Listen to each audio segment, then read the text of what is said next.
Hello, lovely people of God. I greet you. I have come before you today to share an encounter I had with God. My name is Deborah Adu-Twumwaah. I am a Ghanaian, and on the 29th day of April, 2019, I had an encounter with God. It saddens my heart that it has taken this long for me to go viral with this encounter with God. But it doesn't mean I did not share the message God gave me. I shared, but I shared the message with my students. And tonight, I don't know, something is just telling me that I should make this video and make it go viral so that anybody who listens or watches this video will know that God truly exists. Everything that the scriptures say about God, about Judgment Day, about death, about giving, everything is real. There's nothing that the Holy Book has said that is not true. I have experienced it, and I know and hope that, as well as pray, that by the time you hear me out, you will have a change of heart. You will commit yourself, your ways, everything to God. You will know that Judgment Day is there. You will know that after death,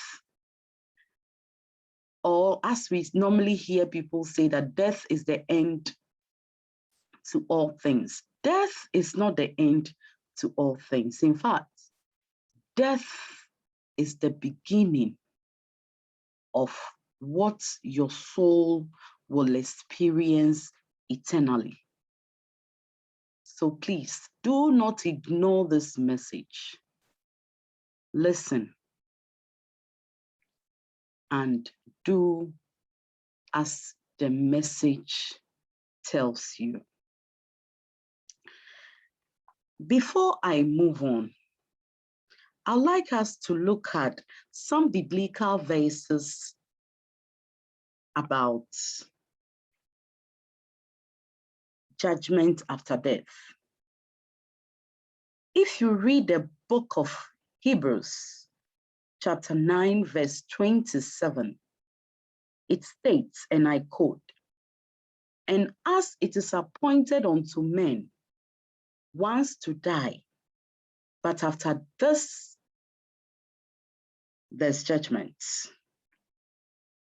2 Corinthians chapter 5, verse 10 also states, and I read, "For we must all appear before the judgment seat of Christ, that everyone may receive the things done in his body, according to that he had done, whether it be good or bad." My brothers and sisters, these are some of the biblical verses about judgment after death. There is judgment for every human being on earth. Once you die, you will face judgment. Now, on 24th day of April, on 29th day of April, 2019, normally I work very late because of the profession I am in. So I normally sleep very late because I do a lot of research and writing late at night. Now, I slept around 1 a.m. and when I slept, it was like, I'm saying it was like, because that is the best way I think I can describe it. It was like I was dreaming. And in the dream, I saw myself dead. In the dream, I saw myself dead. In fact, in the dream, as I saw myself dead, even when I woke up after everything, I felt how it feels to die. In the dream, I saw myself dead. And as I was dead, I saw my spirit, that is still in the dream. I saw my spirit move out of my body. And as my spirit moved out of my body, I tell you, I could see, that is, my spirit could see all the things happening around the dead body. And when my spirit moved outside the body, I remember the only thing that my spirit was waiting for was a light. For a light to appear, for my spirit or my soul to follow this light. So I found myself in a place like a park with trees. And I saw two other spirits, that is, two other souls, who were also waiting for their light to appear. Now, after a while, I saw that the two souls, their lights appeared. And when the lights appeared, they followed the light and entered the light. So when they left, my light also appeared. And the light appeared, it started like a star in the sky, very tiny. Then it became bigger and bigger and bigger. And all of a sudden, as the light was becoming bigger, I saw myself, that is my soul, draw towards the light. I didn't see myself walking, because what happened, I wasn't walking. It was moving towards the light. So as I moved towards the light and the light became bigger and bigger, I entered the light. And when I entered this light, it was like as if I was in the clouds. I was moving in the clouds, because every place was cloudy, like, you know how the clouds form, whitish in nature. So I was moving in the clouds. I got to a point where I saw a big banner, with nothing holding it in the sky. It was a white banner with the inscription, King of Israel. And the King of Israel was written with red ink, boldly written with red ink. So when I saw this banner, the banner was like an entrance to a place. So I moved into where the banner was. And then I all of a sudden, I saw that I saw myself in a place with a lot of people, a lot of people. I mean, so many people were there waiting. And as I looked ahead, I saw there was a throne. And on the throne, you could see that there was a king sitting on the throne. If I use a king, I'm trying to describe things the way I saw them. So I saw a king sitting on the throne. If I say I saw, what I saw was God. I saw God sitting on the throne. But if I say I saw, believe me, I cannot tell you that I saw God as a human being, or a human being who is white colored or dark colored or whatever. I mean, I don't remember seeing a face or a human being, but what I remember is that I saw that God was in his throne. It was after this encounter that I understood what we normally say as Christians, that God is an invisible God. This God that we said is invisible. You don't see him with a naked eye, but you see that God is there. That is how best I can describe it. So when I saw this, then I saw that there were 2 cats placed in front of, like, it was like a pulpit with the throne of God there, and in front of the pulpit, there were cards written with white cards, written with red ink, judgments. Then I saw that people were moving towards the throne of God to be judged.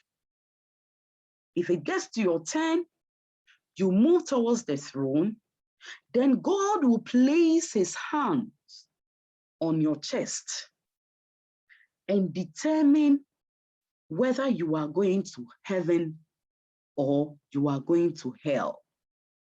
As I stood there and I watched a lot of people being judged, all the people who were judged in my presence, I don't remember seeing a single person whom God told you are going to heaven. All the people I saw being judged, they were told they were going to hell. Then it got to my turn. I saw myself moving towards the throne of God. When I got to his presence, I greeted him by saying, and I quote, "Yes, my Lord."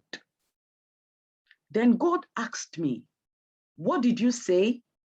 Then I said, "Yes, my Lord." Then God just made a sound like,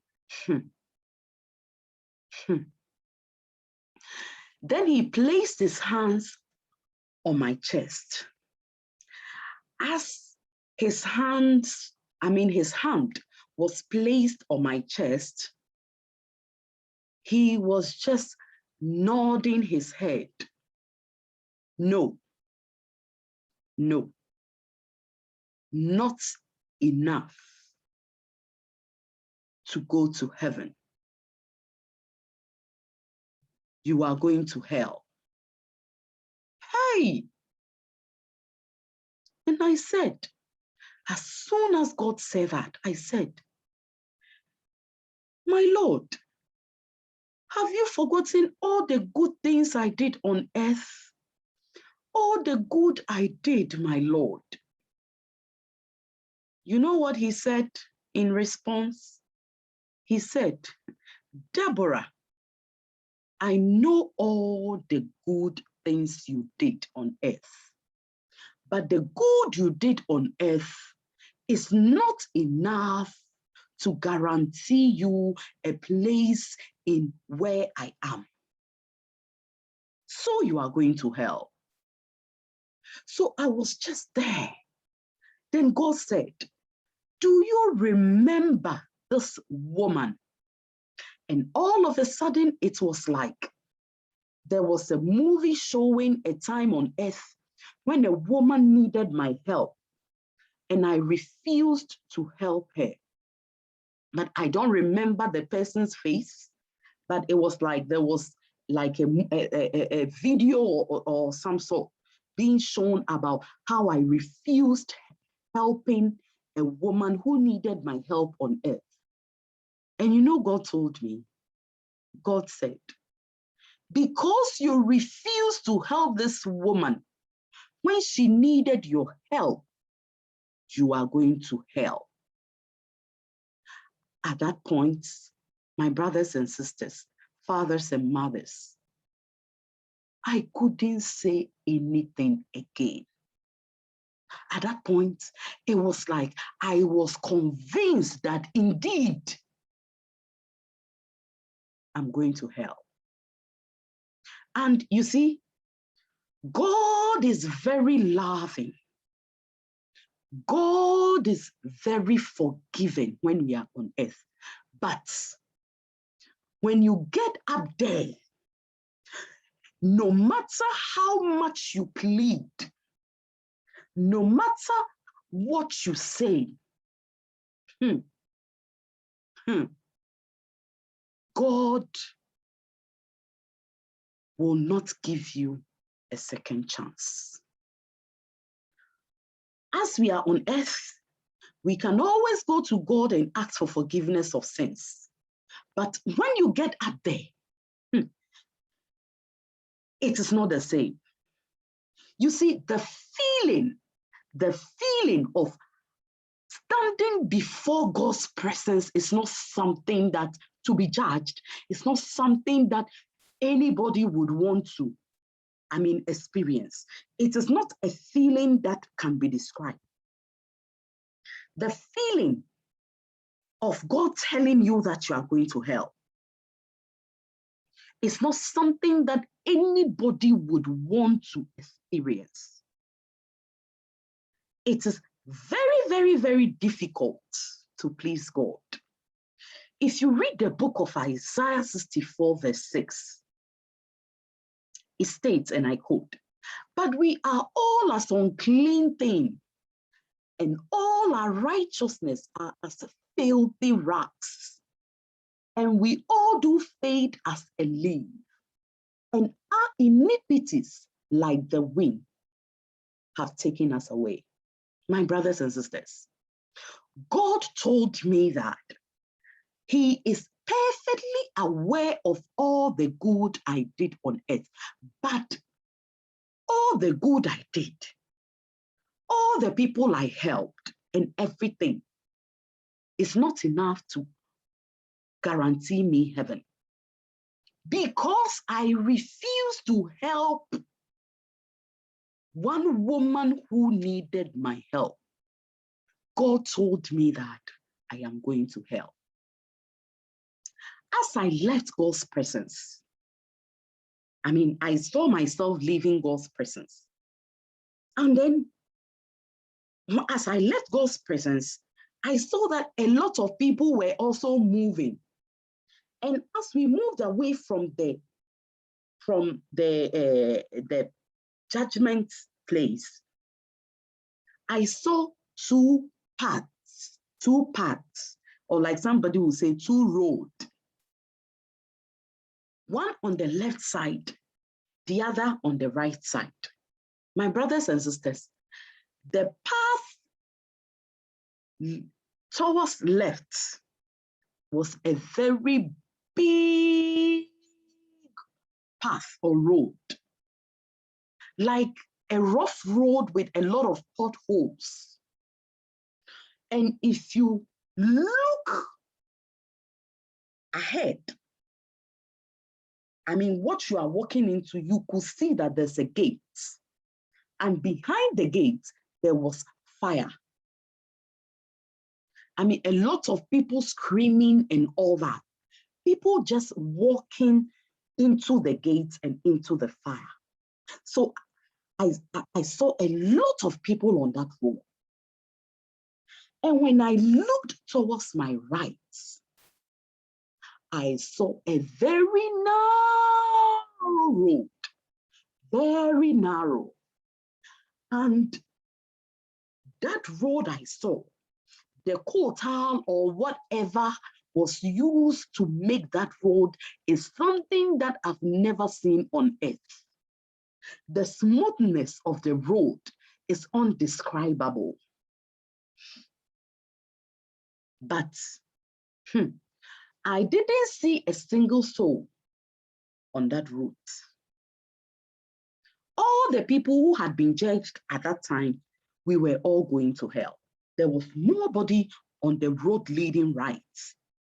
So as we were on the road leading left, that is to hell, knowing full well that we were going into the fire, God came out again that, hey, you people, do you know the path you are taking? You should take the left path. That is to hell. So when I heard God's voice once again, I said to myself, no, I can't go to hell. I cannot go to hell. Not with everything, all the good I did on earth. No, I can't go to hell. So I turned back and I went to God again. Then I said, my Lord, please, I beg of you, please give me another chance to go back to earth. And when I go, I will tell people what I have seen. You know what God told me? God told me that no, I will not give you a second chance. Even if I give you a second chance and you go back to earth, you will not remember what happened here. Then I said, my Lord, please, I beg you, please give me a second chance. So I was pleading. I said everything I knew, but God still told me no. So, I don't know, all of a sudden, I just told God, and I'm repeating, my Lord, have you forgotten all the good things that my mother did for you? As soon as I said my mother, all of a sudden, God's reaction, everything changed. He became very soft. Then he said, and I am repeating exactly the words that God told me. God said, oh, your mother. How I love your mother. I have a covenant with your mother to save her household. Because of your mother, I am giving you a second chance to go back to the world and tell them what you have seen. Then all of a sudden, God told me to open my mouth. Then there was a liquid in a bottle. He put the liquid in my mouth. And in the dream, I saw myself awake.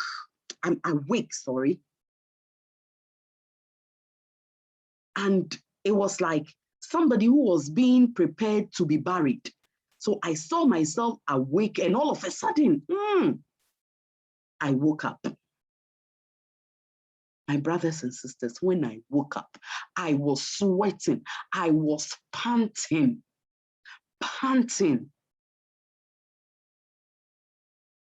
But one thing that I learned, and the message that God gave me up there is about giving. You see, as humans as we are, God has a purpose for all of us in this world.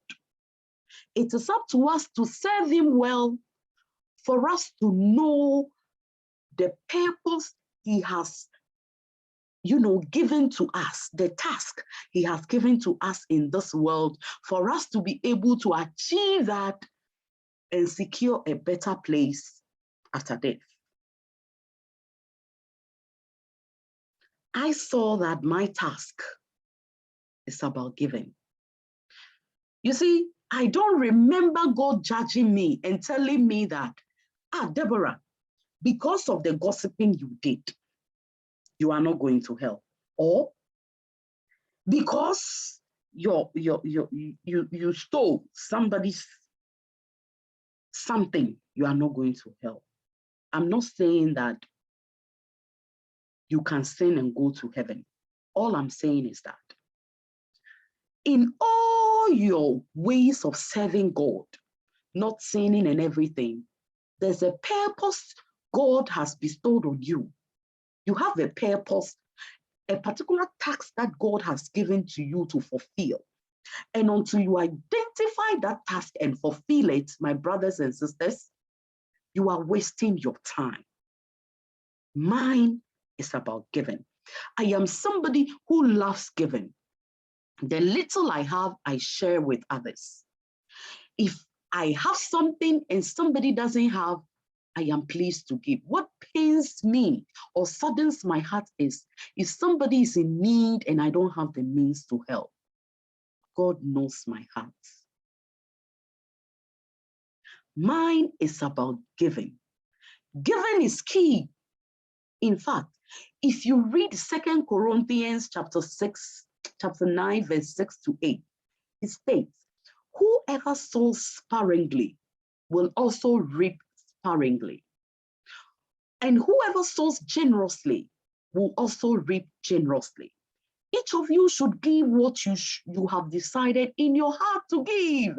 This is key, in your heart to give. If you give and it is not from your heart, you are wasting your time. God says that in your heart to give, not reluctantly or under compulsion, for God loves a cheerful giver. I tell you, my brothers and sisters, giving is key, but giving that pleases God and the giving that secures you a better place in heaven is the one you give generously, even if it is very small or tiny. That is what pleases God. Proverbs chapter 11, verse 25 states, a generous person will prosper. Whoever refreshes others will be refreshed. There are a lot of biblical verses about giving. In the Bible, you can get hundreds of verses that talks about giving. Luke chapter 6, verse 38 states, give and it will be given unto you. A good measure, pressed down, shaking together and running over, will be poured into your lap. For with the measure you use, it will be measured to you. Luke chapter 6, verse 30. Give to everyone who asks you. And if anybody takes what belongs to you, do not demand it. Give the little you have. Share with others. Give food to the hungry. Give money to the poor. Help people who are in need. It doesn't matter your religious background or your social background or educational background or whatever. You see, do not be content with the life you have on earth, because I tell you the experience I went through when I was before God and I was being judged. Nobody, God told me, Deborah, you are going to hell. Nobody would want to experience that. I am telling you this day, as you hear my voice, please, please watch your ways. Matthew chapter 6, verse 3. But when you give to the needy, do not let the left hand know what your right hand is doing, so that your giving may be in secret. Then your Father who sees what is done in secret will reward you. When you give unto the needy, please don't go and announce it. Don't tell everybody, oh, this woman, I gave 100 Ghana cedis to buy food. Oh, this man, if I had not given him food yesterday, he would have died. This one, he begs all the time. I have to sort him out. This my friend, oh, every day, she's begging, he's begging. That is not giving. God will not reward you for anything because you've already received your reward on earth. God rewards people who give and keep it a secret. Please. My message for you this day, as you hear my voice, is Judgment Day is real. Do not stay on earth and say that there's no God. In fact, if God is to allow you to go through what some of us have gone through, to experience that day, to experience death, you will not sit on earth and say that there's no God. How can you, a human being created by God, say there's no God? Please, God does not take pleasure in losing souls. Hell was prepared for Satan, not for human beings. Please serve your God well. Whenever I give my message or I share this message with people, I tell them, it doesn't matter your religious background. After all, we all know we are serving a living God. But what matters is, whatever religion you are in, so far as you know you are serving a living God, serve God well. Serve God well.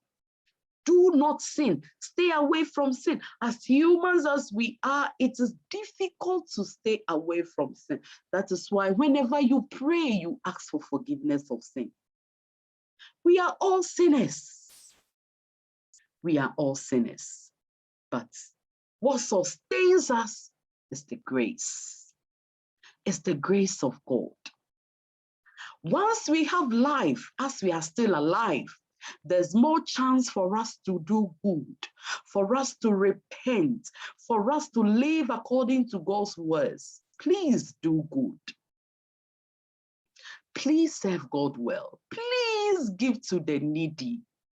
If you have, as you walk through traffic, wherever you find yourself, if your brother is in need, please give, because God takes a lot of pleasure in giving. God told me that, Deborah, I know all the good you did on earth. I know all the people you helped. But because you refused to help this one woman who needed your help, because you refuse to help this woman, you're going to hell. Please, don't wait till it is too late. Please give. Do good. Help people. And always remember that there is judgment after death. Like I said, my name is Deborah Adu-Twumwaah. Thank you for listening to this message. God bless you.